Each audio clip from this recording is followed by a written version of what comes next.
반갑습니다. 이번 시간 여러분들이 저와 함께 학습하실 내용은 바로 영수증 수치명세서입니다. 실무에서는 가장 기본적으로 사용되는 메뉴인데요. 사용되는 작업인데 그런 거죠. 알고 나면 굉장히 쉬운데 모를 때는 어려운 그런 세무 실무적인 내용 중에 하나입니다. 예전에 전산회계나 전산세무시험에는 아예 출제가 되지 않는 내용이었고요. 최근에 그 AT 시험에 출제가 되면서 많이 보편화되어 있는 교육 내용이긴 하죠. 그래서 영수수치명세서에 대한 세부적인 내용에 대해서 한번 살펴볼 건데요. 우선 첫 번째 보실 내용은 적격증빙. 적격증빙이 과연 무엇이냐? 두 번째는 영수증 수치명세서를 작성해야 되는 경우와 그렇지 않아도 되는 경우 연결해서 경비등 송금명세서 작성, 마지막에 거래처 유무 확인까지 한번 가볼 건데요. 마지막에 하게 되는 거래처 유무 확인은 영수증 수치명세서와는 조금 관계는 없지만 실무적인 내용이어서 간단해서 제가 뒤에 갖다가 좀 붙이도록 하겠습니다. 그러면 준비되셨다면 지금부터 한번 가보도록 하죠. 적격증빙의 이해부터 먼저 한번 가보겠습니다. 우리가 일반적으로 거래가 발생했다라면 그 거래를 증명할 수 있는 서류, 그걸 증명서류라고 하고요. 세법상 정규, 말이 안 되네요. 정규 증명서류, 다른 말로는 적격증빙이라는 표현을 씁니다. 이러한 적격증빙에는 거래를 증명할 수 있는 대표적인 서류에는 세금계산서, 가장 보편적인 거죠. 자, 계산서. 저희가 이번 시간 지나고 뒤에 하실 내용이 바로 오늘 되게 버벅거린다. 세금 계산서에 대한 내용을 다루긴 할 건데요. 과세거래에서는 세금 계산서가 발행이 되고 면세거래는 계산서가 발행이 되죠. 자, 연결돼서 세금 계산서나 계산서와 동일한 역할을 하는 것이 바로 신용카드 혹은 현금 영수증입니다. 자, 여기 보시는 이 네 가지의 그 증명서죠. 이 네 가지를 바로 우리가 적격증빙이라고 합니다. 그래서 기본적인 거래에 대해서는 반드시 이 거래를 증명할 수 있는 적격증빙 서류를 받으셔야 되는데, 자, 내용을 본다면 3만원 기준금액입니다.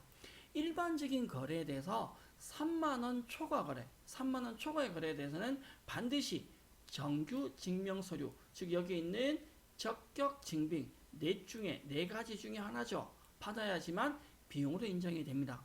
이게 잘못 이해를 하면 그렇게 되는 거죠. 자, 그러면 3만원 초과의 거래에 대해서는 반드시 정규 증명서류를 받아야 된다더라. 그러면 3만원 초과의 거래에 대해서 증명서류를 못 받으면 어떻게 되지? 이게 비용으로 인정이 안 되나? 라고 하다 보니 실무에서 어떤 문제가 발생하냐? 3만원 초과의 거래에 대해서 적격 증빙을 못 받았을 때 안 되는 줄 알고 혼나는 줄 알고 뭘 만드냐면 전문 용어죠. 가라 영수증, 거짓말 영수증을 만듭니다. 더 혼납니다.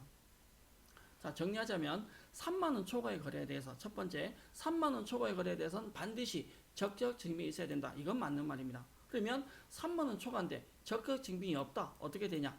비용으로 인정이 안 되는 것이 아니라 비용으로 인정이 됩니다.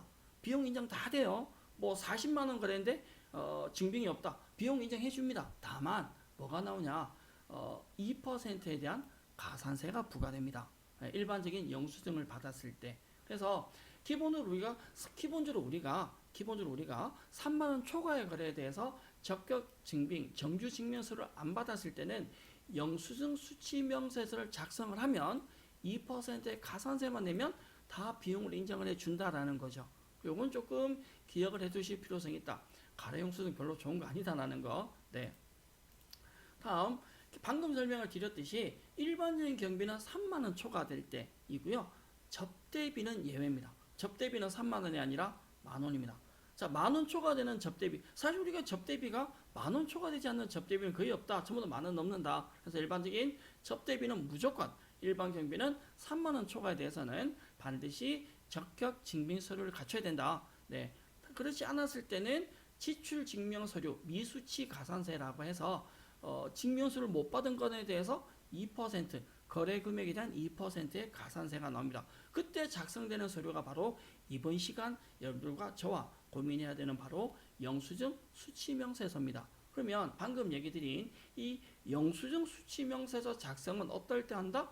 3만원 초과 지출, 접대비는 얼마? 만원인데 증빙서류가 적격 증빙이 없을 때 발생한다 라고 생각하면 될 것 같습니다. 기본적으로 신용카드 거래다라고 생각하시면 될 것 같고요. 네, 신용카드 거래가 아닐 때 발생한다고 생각하시면 됩니다.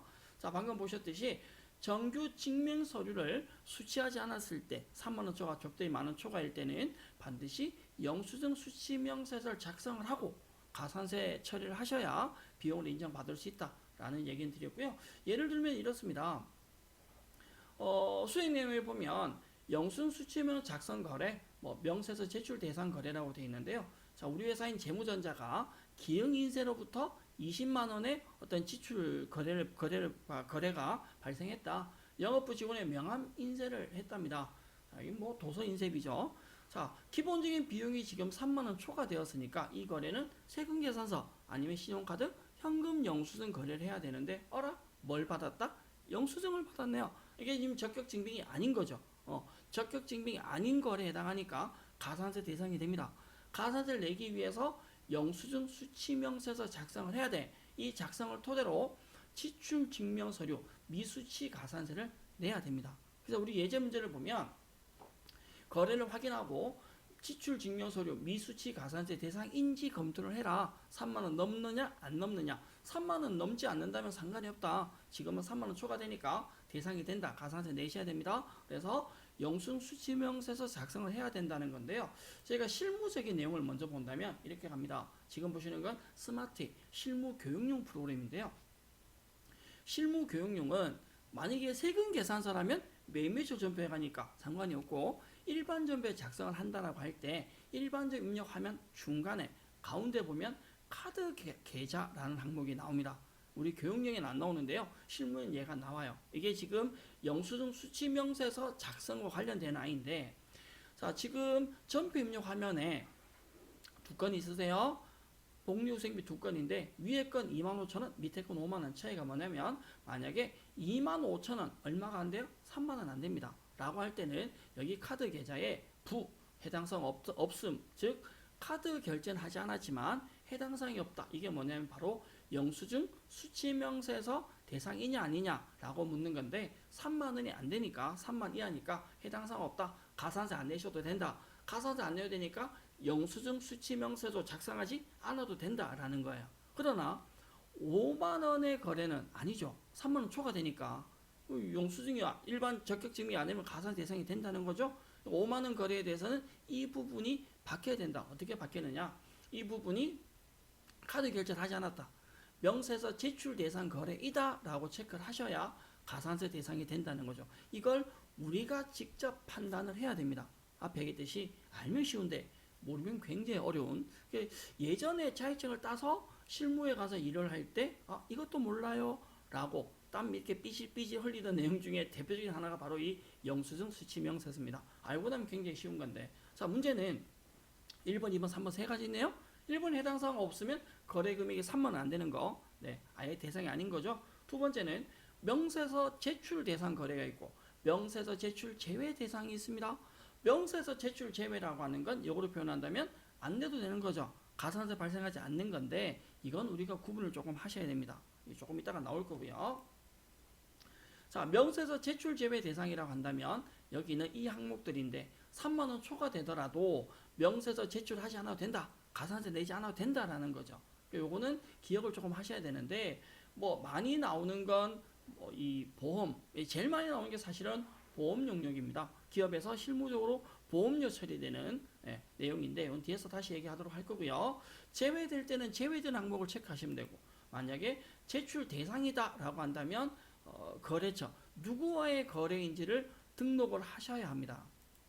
등록을 하시면 실무 버전에서 영수증 수취명세서를 열어주시면요, 네, 이렇게 영수수취명세서가 2번 항목이 작성이 됩니다. 어느 회사와 얼마의 거래가 있었다 라고 작성을 하시면 수취명세서 1번 탭에 1번 페이지에 가시면 전체적인 건수와 금액에 대해서 명세서 제출 대상이 나온다. 이 제출 대상 이 부분이 바로 가산세 대상이라는 거다라고 이해해 주시면 쉬울 것 같은데, 자, 이 차이점이 기억하실 건 실무에서는요, 실질적인 실무 버전에서 아까 보신 여기에 제출 대상 거래이다. 그리고 거래처 정보를 입력을 한다라면 이 영수증 수취명세서가 2번 페이지와 1번 페이지 둘 다 자동으로 작성이 됩니다. 자동 작성 우리가 하는 게 아니에요. 자동 작성입니다. 그러나 교육용은 자동 작성이 아니고 우리가 직접 작성을 하셔야 됩니다.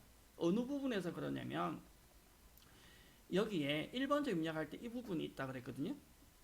카드 계좌 선택하는 이 부분에서 제출 대상이다 아니다를 선택을 하면 제출 대상이건 아니건 이 영수 수치 명세서가 자동적으로 작성이 되는데 교육용은 달라진다라고 얘기했거든요. 교육용은 영수증 수치 명세서를 열어주시면 2번 탭을 직접 작성을 하셔야 1번에 반영이 됩니다. 이게 실무용과 교육용의 가장 큰 차이점인데 2번을 실제로 작성을 해 주셔야 1번에 가산세 대상이 이렇게 연결된다라고 생각하시면 되거든요. 그러면 실질적인 작업을 한번 해볼 겁니다. 지금 이 페이지는 조금 전에 보신 내용과 동일한 형태다라고 생각을 하시고요. 실무 작업을 한번 해볼 건데 우리 스마트 교육용 프로그램 실행되어 있으시고 재무회계에서 일반 전표 입력을 열어주시겠습니다. 전표월이 09월이고요. 날짜가 2일이네요. 9월 2일. 계정 과목이 명함 인쇄했으니까 직원 명함 인쇄니까 도서 인쇄비고 돈은 현금 지급됐네요. 그럼 차변 대변 말고 출금으로 바로 작성을 하겠습니다. 출금해서 계정 과목을 도서 인쇄비 줘야 할 거고요. 800번입니다. 자, 금액은 20만 원이죠. 기본적으로 차변에 도서 인쇄비 대변 현금 이렇게 작성을 했다. 이게 실무 버전이라면 화면 중간에 명세서 제출 대상이다 아니다를 선택하는 메뉴가 있다고요. 근데 교육용은 얘가 없다는 거죠. 그래서 이걸 어떻게 하느냐. 자, 도서 인쇄비가 20만원, 3만원 초과 그랬는데 이게 적격 증빙이 있어야 되는데 없죠. 카드 결제가 아니라 일반적으로 그냥 작성했으니까. 그럼 이 거래에 대해서 메인 화면에서 결산 재무제표 1번 탭에 보시면 영수증 수치명세서가 있습니다. 예를 들어서 수치명세서 2번과 1번이 있는데 2번을 작성을 해서 1번에 반영을 시켜야 된다는 거예요. 그래서 실무는 이 2번이 자동 작성이지만 교육용은 수동 작성, 직접 작성을 하셔야 됩니다. 거래일자가 2020년 09월 02일이고요. 상호가 기형인쇄네요. 이 실제 상호에서도 실무는 F2번 하면 자동으로 떠요. 교육용이 직접 작성을 합니다. 이름이 김기영이고요. 사업장은 주소입니다. 서울 종로 중구네요. 서울 중구 퇴계로 126 사업자 등록번호가 12272 15417 거래금액이 20만원입니다. 자, 구분. 이 구분은요. 여러분 아까 보신 거죠. 보험료 들어가는 거. 즉 가산세 대상이 아닐 때 선택을 하는 거고 저희는 지금 도서인쇄비니까 가산세 대상 맞거든요. 그냥 넘어갑니다. 요거는 제가 두 번째 예제에서 나오니까 설명하도록 하고 F2번에 도서인쇄비 계정 조회할게요. 800번 직원 명함인쇄 적용은 사실은 그게 중요한 내용은 아닙니다. 자, 요 구분은 명세서 제출 대상이 아닐 때 작성하는 거다. 가산세 대상이 아닐 때. 그래서 저는 구분 작성 안 하니까 화면 하단에 가니까 명세서 제출 대상, 즉 가산세 대상이죠. 한 건 20만 원 작성을 했습니다. 2번 작성을 한 뒤에 1번 페이지를 열어주시면 자동으로 금액이 땡겨집니다. 20만 원, 그죠? 자, 명세서 제출 대상 20만 이것이 바로 뭐 대상이다? 가산세 대상이다 라고 설명을 드렸습니다. 실무는 자동 작성이 되지만 우리 교육용에서는 일반 전표에 거래 입력을 하고 영수증 수치 명세서에 관련된 내용을 2번에서 작성을 하셔야 된다. 그리고 나면 1번은 자동 반영이 된다 라는 거죠. 그래서 TAT 2급이나 FAT 1급, TAT 1급 시험에도 이런 것이 이런 형태로 문제가 주어지겠죠. 거래 내용을 판단을 해서 전표 입력을 하고 영수수치 명세서를 작성을 해라 라고 나오는데 FAT 1급 같은 경우는 그냥 무조건 하시면 돼요. 단순하게 TAT부터는 이제 가산세 대상인지 아닌지를 판단해야 되는 문제가 시험에 주어질 수도 있다라고 생각해 주시면 될 것 같고요. 다음 내용을 넘어가서 보시면 조금 전에 저희가 가산세 대상이 되는 걸 보셨다면 정규 영수증 수치명세서 제출 제외 대상이라고 해서 면제 거래 다시 하게서 3만원 초과 거래인데 적격 증빙이 아니어도 가산세가 발생하지 않는다는 겁니다. 이런 경우에 해당이 될 때 맞네요. 그치? 어떻게 다 외워? 눈으로만 이렇게 봐두시는 걸로. 이런 항목들이 있습니다. 하나, 둘, 셋, 넷 많아서 시알지도 못하겠어. 자, 우리가 기억할 건 이 정도만 기억을 조금 할게요. 자, 원천 징수 대상 발음이 꼬여. 원천 징수 대상 사업 소득 아니면 세금, 보험료 요 세 가지 기억을 좀 해둡시다. 네. 원천 징수 대상 사업 소득 혹은 세금, 보험료에 관련된 지출은 지출 증빙 특례 규정이라는 게 있습니다. 3만 원 초과 거래에 대해서 무조건 적격 증빙이 있어야 되는데 여기에 해당될 때는 특례 규정에 의해서 적격 증빙이 아니라 일반 영수증이나 입금표 같은 걸 받아도 뭐가 부과되지 않는다? 가산세가 부과되지 않는다라는 거죠. 요거는 기억을 좀 해주면 좋겠다. 문제 제일 많이 나올 수 있는 건 출제 빈도가 제일 높은 건 보험료다. 이런 내용이죠. 수행 내용에 보면 업무 수행자 자동차 보험가입 증권이다. 보험료는 한국은행 보통예금 계좌에서 이체해서 삼성화재에 지급을 했답니다. 자, 이 거래가 지출 증명 서류 미수치 가산세 대상인지를 검토를 해라. 전표 입력은 똑같고요. 가산세 대상이라면 가산세 대상으로, 아니라면 아닌 걸로 처리를 하면 된다는 거죠. 자, 보험료는 가산세 대상이 어떻게? 아니다라고 얘기 드렸거든요. 실무 작업을 한번 해볼 건데 일반 전표 입력입니다. 그대로 날짜는 9월 4일로 바꿀 거고요. 차변의 보험료라는 계정과 대변의 보통예금으로 가겠죠. 자, 구분의 차변, 보험료 800번대 보험료 선택할 겁니다. 금액이 얼마냐면 기본의 금액이 120만 원이네요. 차변의 금액 120만 원. 대변 보통예금 한국은행이죠. 거래처 한국은행 보통예금 120만 원.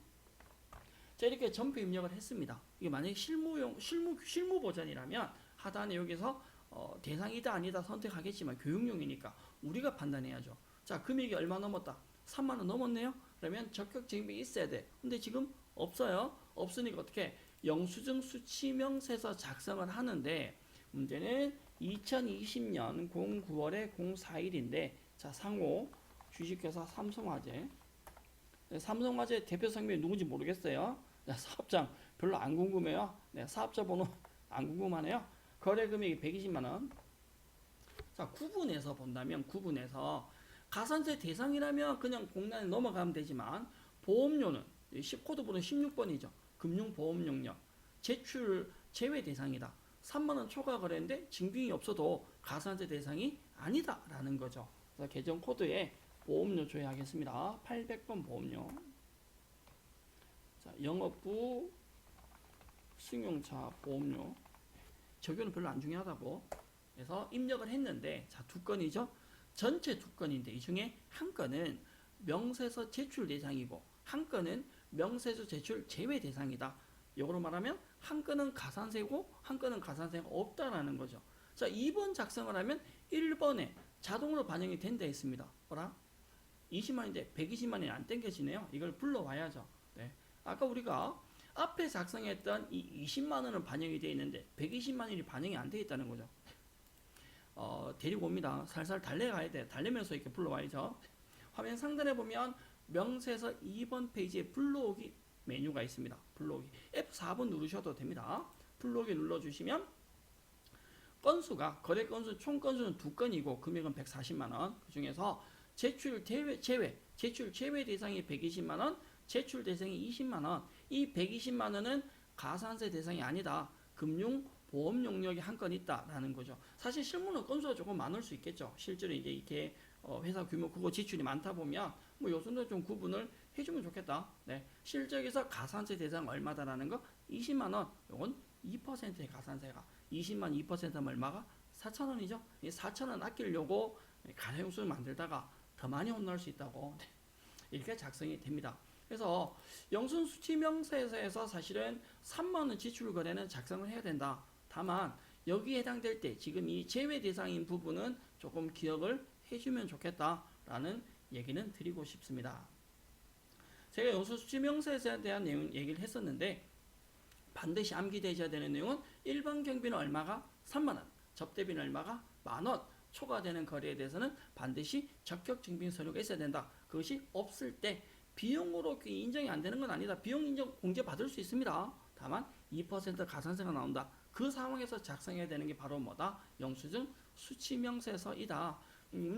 시험 문제 주어졌을 때 대상인지 아닌지는 조금 판단을 해 주실 필요성이 있다라는 얘기는 드렸습니다. 자, 방금 뭐 설명을 드렸듯이 내가 실무적인 작업을 했을 때 수치명세서 2번을 작성을 어떻게 하느냐에 따라서 1번에 자동으로 반영이 된다. 방금 보신 결과적인 거죠. 그게 뭐 문제될 내용은 아닌 것 같고요. 다음 경비등 송금명세서 작성이라고 있습니다. 경비등 송금명세서. 자, 간이과세자가 나오는데요. 간이과세자가 영세사업자죠. 간이과세자는 그 영수증 발행 사업자인데 부동산 임대 용역을 제공받은 거래나 부동산 중개 수수료 지급 거래일 때는 송금 사실을 기재한 경비 등의 송금 명세서를 제출하면 지출 증명 서류 미수치 가산세를 부과하지 않는다라고 나와 있습니다. 자, 경비 등 송금 명세서 제출 대상. 그러니까 아래에 해당될 때는 우리가 뭐 신용카드 거래나 세금 계산서 거래가 아니다 하더라도 가산세가 발생하지 않는다라는 건데 아따야 종류가 너무 많아. 어떻게 해요? 네. 일반적인 뭐 하단에 나오는 인터넷이나 PC통신 및 TV 홈쇼핑 이런 항목들, 우편 송달된 주문 판매 이런 항목들이 되겠죠. 실무적으로는 대상이 되는지 안 되는지를 조금 이렇게 따로 체크를 했다가 확인을 하실 필요성이 있으세요. 실제 실무는 반복되는 거래가 계속 나오기 때문에 뭐 특정 업체에서 특정 거래하는 뭐 업체에서 발생한 내용들은 반복이 되니까 그게 문제가 되진 않을 겁니다. 자, 한 번 더. 아래 여기에 해당되는 항목들에 대해서는 경비 등 송금명세서 제출 대상, 즉 경비 등 송금명세서로 제출하면 처리가 되기 때문에 별도의 가산세가 발생하지 않는다라는 거죠. 자, 내용은 이렇습니다. 간이과세자인 신속용달에 제품 운송을 의뢰하고 영수증을 받았대요. 금액이 15만원, 3만원 초과인데 영수증인데 가산세 내야 되는데 전제 조건이 간이과세자와 제품 운송에 대한 거래죠. 이 경우는 가산세 대상이 아니다라는 거죠. 요거에 대한 이해는 좀 하실 필요성이 있으시다. 그러면 실무 작업을 한번 해보도록 하겠습니다. 자, 일반 전표 입력으로 가실 거고요. 전표 우리 9월 30일이네요. 9월에 날짜는 30일이시고 차변에 계정 과목이 운반비 되겠죠. 운반비의 보통 예금입니다. 차변에 운반비 갈 거고요. 800번대 운반비 가죠. 금액은 15만원. 대변에 보통예금, 보통의 은행 확인하셔야죠. 한국은행입니다.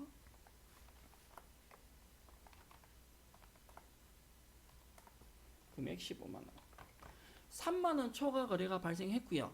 신용카드나 세금계산서가 아니니까 적격 증빙 미수치 거래에 해당한다. 그럼 당연히 영수증 수치명세서 작성을 하셔야 되는데 영수수치명세서 2020년 9월 30날 상호가 신속용달이고요. 성명 박진현이네요. 서울 은평구 가좌로 발음이 좀 어렵네. 162 사업자 번호가 124602145 금액은 15만원. 자, 9분에 보시면 코드번호 33번요. 송금명세서 제출분이라고 나옵니다. 계정과목 코드가 운반비 800번 뭐 운송료 지급 이런 식으로 작성을 한다. 전체 3건 중에 제외 대상이 2건이다. 아마 그 당분간에 그 우리가 T2급이나 T1급의 관련 예제 문제가 시험 문제로 출제가 될 때는 이런 형태로 아마 주어질 겁니다. 간이과세자 이렇게 그럼 나온다라면 실제로 뭐 제외 대상 송금명세서라고 체크를 하시면 되겠죠. 아니면 이렇게 경비 등의 송금의 작성을 수행하시오라고 나옵니다. 실제 시험에서 나오면 가산세 제외 대상이다. 이 부분은 사실 시험 문제에서 여러분들이 제외 대상인지 아닌지를 확인하기 위한 시험 문제가 아니라 평가 문제가 아니라 경비 등 송금명세서에 대한 이해가 되어 있냐 아니냐를 판단하기 위한 문제이기 때문에 이렇게 어렵게 주어지지는 않으실 거고요. 다만 실무에서는 유형을 잡아내셔서 제외 가산세 대상이 아닌 걸로 처리를 할 수 있으셔야 합니다. 자, 2번에 작성을 하셨다면 1번. 자, 1번 눌러서 역시 불러오기 해주시면 내용이 땡겨질 건데 반영이 될 건데 금융보험용료 한 건 120만원과 송금명세 제출에는 한 건 15만원 이렇게 작성이 되시고 실질적인 가산세 대상이 아닌 금액 135만원과 가산세 대상 금액 20만원 이렇게 나와지게 되겠죠. 방금 보신 내용에 대한 화면입니다. 송금형 제출에 대한 거 가산세 대상이다 아니다까지는 판단을 좀 할 수 있으셔야 된다라고 설명을 드리고 싶고요. 우리 실무에서 조금 짚고 하나 넘어갈게. 교육용에도 이 부분이 있기는 있어요. 마지막 5번째 보실 내용은 거래처 등록 유무 확인인데 실무 버전의 거래처 등록이라는 메뉴를 열어주시면 상단에 사업자 등록번호 옆에 요거 마크 있죠. 네, 국세청 마크입니다. 교육용에도 이 마크가 있는데 많이 물어보시더라고 이게 뭐냐. 네, 교육용은 클릭을 하시면 뭐라고 나오냐면 실무 버전에서만 사용 가능합니다라고 나올 거거든요. 저희가 확인 한번 해본다면 거래처 등록 메뉴를 열어서 기본 등록된 거래처에 보면 여기 마크 있다는 거죠. 요거 누르면 뭐 이렇게 오류 메시지가 뜨거나 아니면 실무 버전에서만 실행 가능하다는 게 나옵니다. 이게 실무 버전에 어떻게 나오는지를 보여드리려고요. 실제 실무용 프로그램에서는 거래처 등록을 열어서 이 국세청 마크를 선택을 하면 이 사업자 번호에 대한 정보가 나옵니다. 폐업자인지 아니면 과세사업자인지 간이과세자인지 기본적으로 뭐 일주일에 한 번 매주 월요일 업데이트가 되어서 자료가 갱신이 되어서 조회를 할 수 있으세요. 그래서 거래처 등록을 했을 때 이 상대방 거래처가 일반 과세자이냐 아니면 간이과세자의 판단이냐의 판단은 굉장히 중요합니다. 조금 전에 보신 3만원 초과 지출 거래에 대해서도 상대방이 일반 과세자라면 가산세 대상이 된다. 네, 영수증 수치명세 작성할 때 가산세가 작성이 되겠지만 간이과세자라면 경비 등 송금 명세서로 처리를 하면 가산세에서 빠진다라는 거죠. 그래서 거래처 정보는 요 메뉴를 통해서 실무에서는 일반 과세자인지 아닌지 판단한다라는 건 기억을 조금 해주시면 좋겠습니다. 이번 시간 저희가 학습하신 내용은 바로 영수증 수치명세서에 대한 알면 쉬운데 모르면 어려운 거 누가 수도 있겠네요. 알아도 어렵다고 영수증 수치명세에 대한 내용을 정리를 했고요. 저희가 다음 시간에는 전자세금계산서 발급 그리고 전자세금계산서 전송에 대해서 학습을 해보도록 하겠습니다. 고생하셨고요. 영수증 수치명세에서는 굉장히 기본적인 내용이니까 반복 학습을 조금 해두시면 이론적인 내용을 조금 암기해 두시면 좋겠다라는 생각을 한번 해봅니다. 저희는 다음 시간에 다시 인사드리겠습니다. 여러분 고생하셨습니다. 감사합니다.